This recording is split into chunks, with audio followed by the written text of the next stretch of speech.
my 5 tips for building tempo in 4 octave scales. We all want to play fast and we all want to play clean, so here are some great tips for help you do that.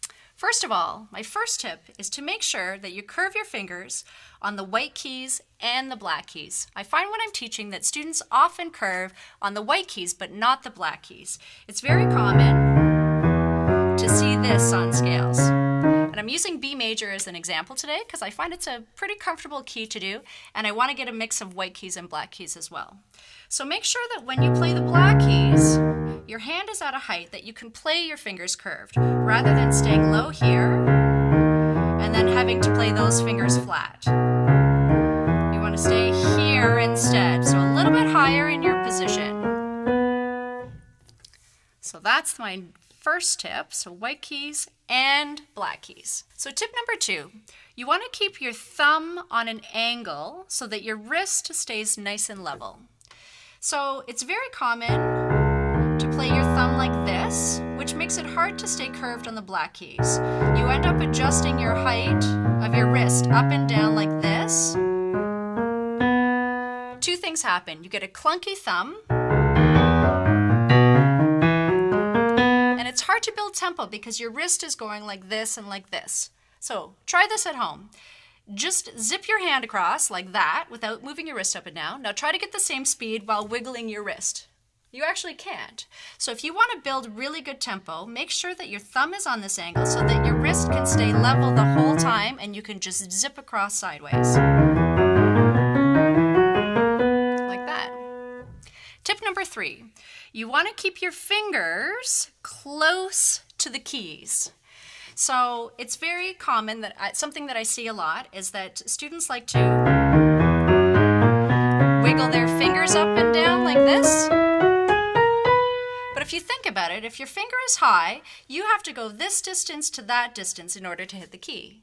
You can play much faster if you're already on the key. You only have to go down this far instead of going down this far. It's going to be faster for sure. So keep your fingers almost touching the keys as soon as you cross over. And then that way you can also play a lot faster. My 4th tip is to rotate your thumb to cross your fingers. So what do I mean by that? I'm going to show you this one with my right hand.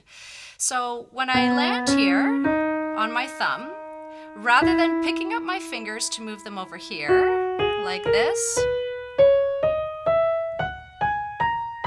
what I'm going to do instead is when I land my thumb, I'm going to rotate my thumb slightly, and that's going to move my hands. So try this at home. Just put your thumb down and rotate your fingers back and forth.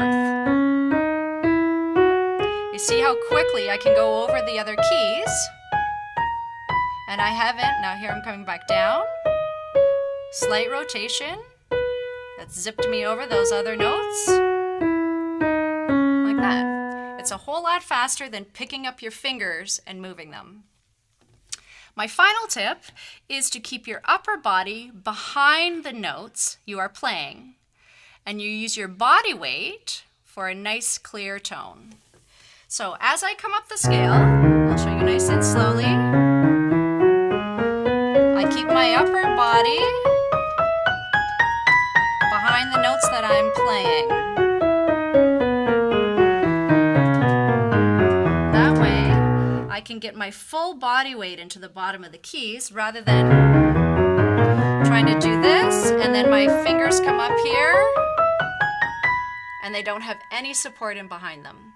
Okay, so you move your body up, then you move your body back down. So let's do that scale one more time in action.